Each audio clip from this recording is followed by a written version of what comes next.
Bueno, bueno. Bienvenido a todos. ¿Me escucha bien? Gracias para estar aquí. Bueno, vamos a empezar. La pensée, selon la science et l'anthropologie énergétique, est ma perception, ma propre perception. De tout temps, l'être humain n'a cessé d'évoluer parce qu'il a d'abord commencé à améliorer son quotidien et sa vie de subsistance. Les êtres humains se sont posés des questions, ils se sont mis à réfléchir, à élaborer des théories et élargir leurs connaissances. Aujourd'hui, dans notre monde moderne, ils créent des applications, des technologies pour améliorer notre quotidien, la santé, etc. Les chercheurs de tous les domaines contribuent ainsi à l'évolution de l'humanité. Aujourd'hui, au siècle, le 21e siècle, nous allons vers le monde quantique, c'est-à-dire vers la compréhension que toute cette énergie, de l'atome à la matière, ainsi qu'à la non-matière, incluant tout le vivant, et bien évidemment l'être humain. Quelle est la définition de la pensée? Dans le dictionnaire, c'est l'ensemble des facultés comme l'activité psychique, affective et intellectuelle. Elle peut être abstraite, spéculative, rationnelle, symbolique, analytique, intuitive ou discursive, égocentrique, etc. Selon la pensée, selon l'anthropologie énergétique, la pensée est aussi une onde, une fréquence porteuse d'une information de nature électromagnétique. Il est écrit dans le chapitre 23, tome 1, le train d'onde d'une pensée est sonore, au même titre qu'une onde électromagnétique. Dans le fascicule OMV3, publié en 1988 en Belgique, le professeur Zeberio explique la pensée. C'est l'énergie localisée à l'intérieur du crâne, au niveau de la sématère, qui peut se déplacer vers tout ce que l'on voit, imagine ou connaît. Que ce soit à l'extérieur ou à l'intérieur du corps, suggestion. Elle sert de lien pour capter et enrichir l'intellect.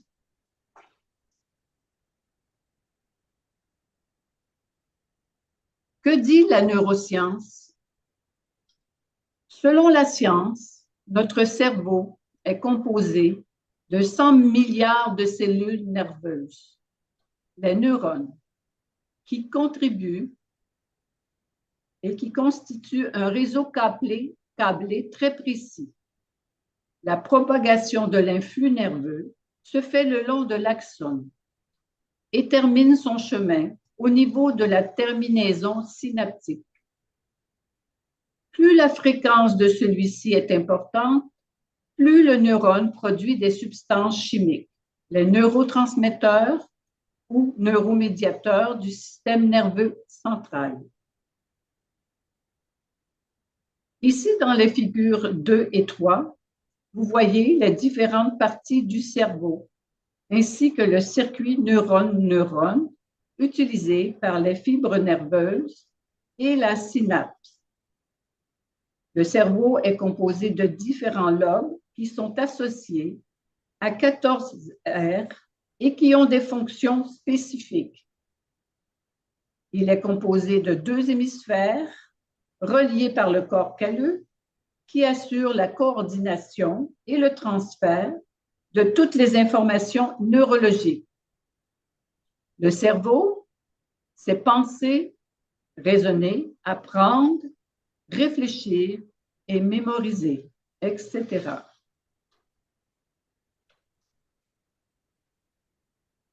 Et dans l'anthropologie énergétique, la pensée, il est expliqué l'importance du réseau du système nerveux central pour soutenir les énergies égoïques envoyées par l'homme vie mental et le troisième positif. Mais pour cette présentation, je vais me référer surtout au corps calleux que vous voyez ici sur la lumière, la couleur rouge.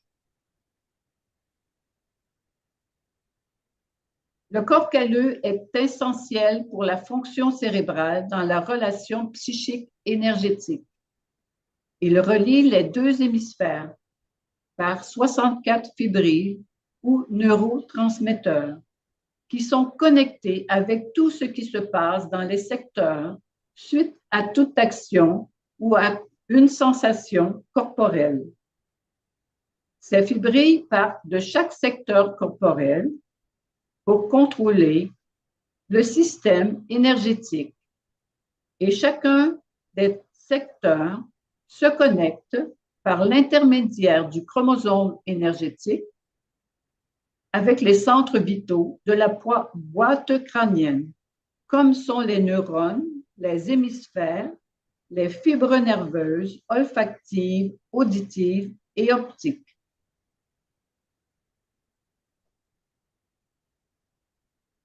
La pensée. Savez-vous combien de pensées nous avons par jour? Selon les recherches, nous en avons 60 000 à 70 000 pensées par jour. Voyez ici dans la figure, j'ai fait un montage. Cet homme a beaucoup de pensées dans la tête. 98% sont identiques à celles de la veille et 10% sont sous forme de questions. Des types de pensées selon l'anthropologie énergétique. Il y a la biologie corporelle, celle transmise par la mémoire corporelle, les instincts, la somatisation, les rêves, la communication par la pensée, la subsistance, et celle de connaissance, raisonner, existence, de liaison magnétique, des émotions, des sentiments, les positives, les négatives, ou encore les bloquants, etc. D'où proviennent les pensées? Punto A. Les premières proviennent de la sématère, lors du transfert des pensées de la mère, de tout ce qu'elle vit pendant la gestation, surtout à partir du 4e mois, incluant le contexte et l'ambiance au moment de la conception. Lire le cahier, le mariage, pour plus de détails. Dans la figure 18-7 de la maman enceinte, il y a une cellule qui se met en place à l'extérieur d'elle-même, la maman, et qui sera le futur homme V mental de l'enfant. À la naissance, toutes les pensées et celles du milieu environnant de la mère vont se placer dans une structure appelée sématère, marque de la mère, sur la figure 18-8, et qui sera sa première psychologie. Punto B. La pensée est d'origine diverse. Elles peuvent provenir de stimuli extérieurs, visuels et auditifs, par nos 5 sens, et aussi via la mémoire, les blocages, les désirs, les souvenirs, les bandes magnétiques, les rêves, etc.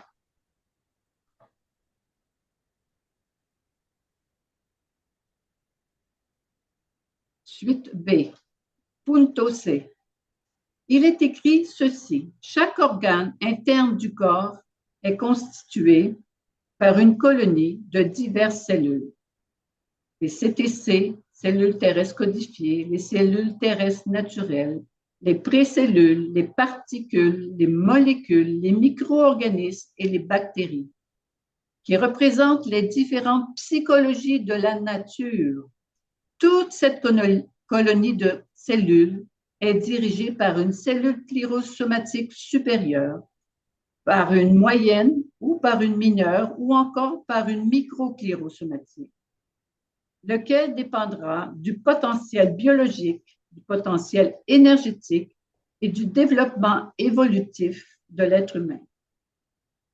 Cela veut dire que depuis les cellules clirosomatiques jusqu'à la zone biologique proprement dite, tout s'active par mémoire comme le fait un ordinateur.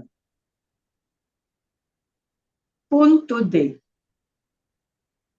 Tout notre vécu est mémorisé, le bon comme le mauvais, et tout cela est inscrit automatiquement dans nos cellules biologiques par le biais de nos cellules électromagnétiques en tant que mémoire. Par exemple, si nous pensons à un événement de notre enfance, cela réactive la mémoire de cet événement qui est emmagasiné dans les cellules codifiées. Punto E, la pensée analytique raisonnée est créée, elle, avec le troisième positif et avec l'homme V mental pour finalement créer des hologrammes.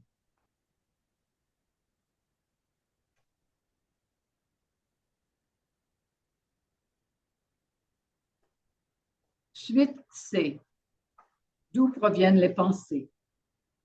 Punto F. Je reviens sur le corps calleux.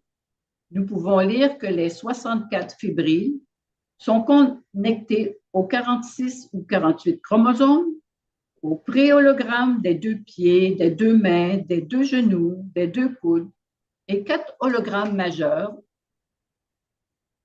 dont un au plexus, un au coccyx, un à l'hypothalamus et un à la glande pinéale. Et ne pas oublier les 4 hommes V. Toutes les lignes se connectent par l'intermédiaire de l'axe du subomo aux énergies correspondant à chaque homme V, hologrammes et chromosomes qui agissent dans la vie corporelle de l'être humain et convergent vers les 2 appendices supérieurs du chromosome énergétique situé dans la région des pariétaux. L'énergie corporelle mentale est en relation avec chacune de ces lignes. Les 4 hommes V, eux, captent les sensations produites par la psychologie de la biologie corporelle et les transmettent par l'intermédiaire de leur codification à la cellule mentale, homme V mental. La cellule mentale active l'intelligence et l'intelligence active la connaissance et le raisonnement. De cette manière s'établit le lien entre la psychologie corporelle et le moi. Il est important de noter que dans le mécanisme de la pensée, c'est l'ensemble du corps physique et énergétique qui intervient et non pas uniquement le cerveau.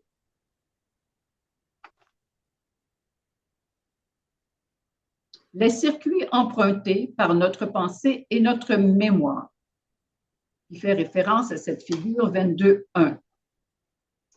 Vous voyez maintenant cet homme avec tous les circuits empruntés par les énergies.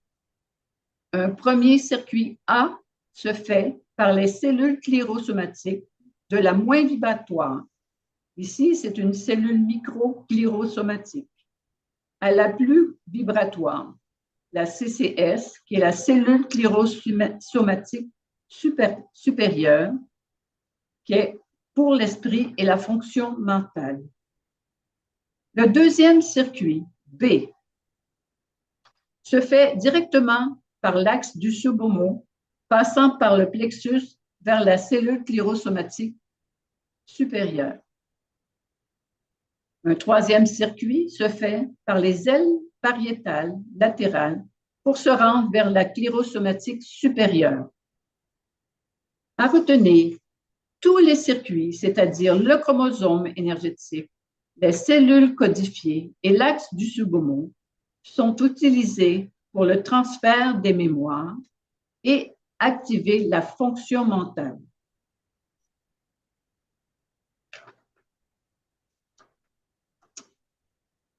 Ma propre perception maintenant de la pensée. Maintenant, je voudrais vous parler de ma perception. Moi qui suis plutôt visuelle et sensitive, je dois projeter à l'intérieur de moi l'information et la visualiser intérieurement comme dans un film. Je vois des images, je ressens des vibrations. D'abord, je vais vous lire l'introduction du tome 1. Pour pénétrer dans un domaine inconnu, il faut d'abord le percevoir en dehors de la matière et ensuite à l'intérieur de nous-mêmes pour le projeter alors vers l'extérieur dans le but de l'analyser. En second lieu, il faut éviter que le cerveau ne nous donne des réponses conventionnelles. Et si on prête attention à ces réponses, il faut savoir alors que l'on perd le contact avec la réalité. José Thomas Zébéry. Comment ai-je affiné ce processus, ce parcours de ma pensée en moi, qu'elle soit auditive, visuelle ou analytique? Premièrement, cette capacité s'est développée au fur et à mesure des cours d'énergophonie et par la suite du travail sur les champs magnétiques en Argentine. La première étape a été de travailler sur les noyaux, ceux expliqués dans le livre violet, les noyaux pour éliminer les scories, les impuretés, par les exercices sur les champs magnétiques et de l'énergophonie.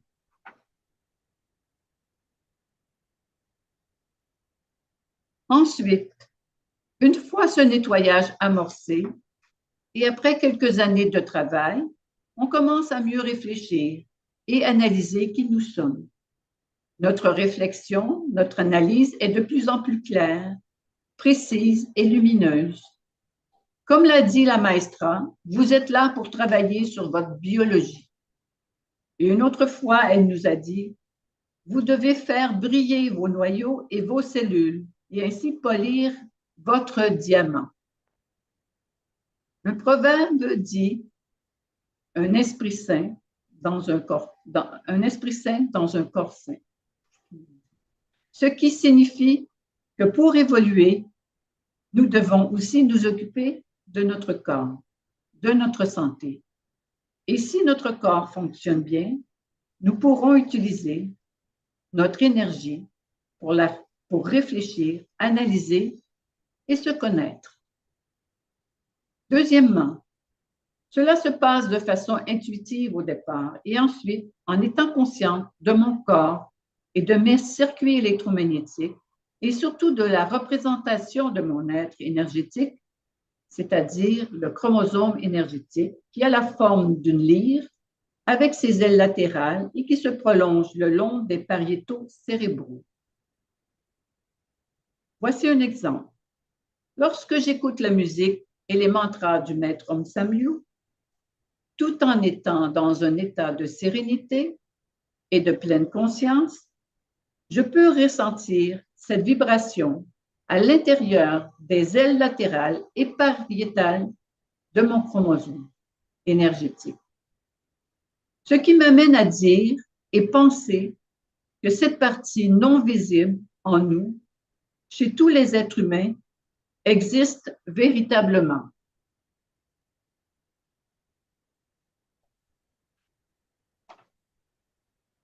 Je vous remercie pour votre attention. Ceci est un résumé de ce qu'est la pensée selon l'anthropologie énergétique. J'espère que vous avez pu me suivre et merci à tous. Ici, vous trouverez toutes les références, les figures et livres utilisés. Je termine maintenant par cette voix que vous connaissez bien, celle de notre maestra bien-aimé Shramanyu, qui nous encourageait à vivre dans la joie pour équilibrer et faire pencher la balance vers notre évolution vers les plans supérieurs.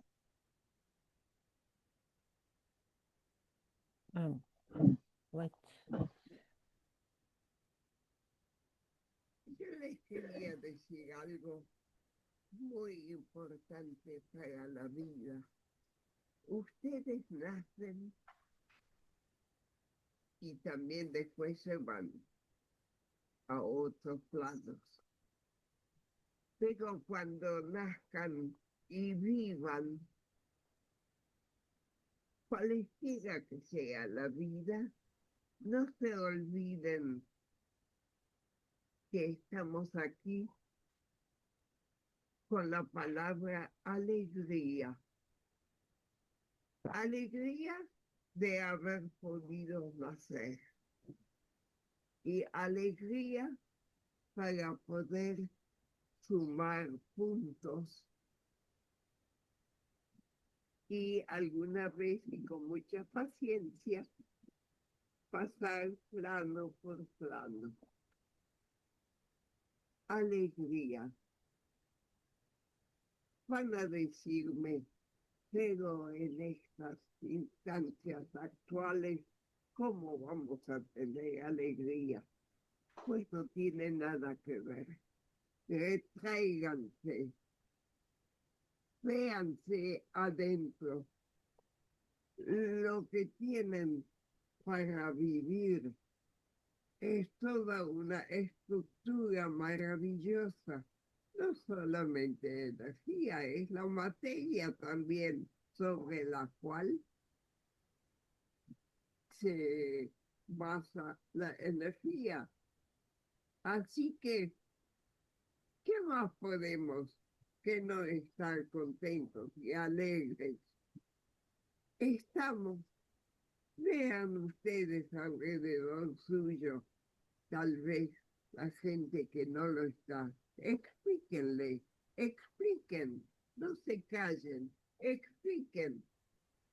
Y ahí van a tener más alegría todavía, mucho más alegría porque han hecho algo útil para todos. Bueno.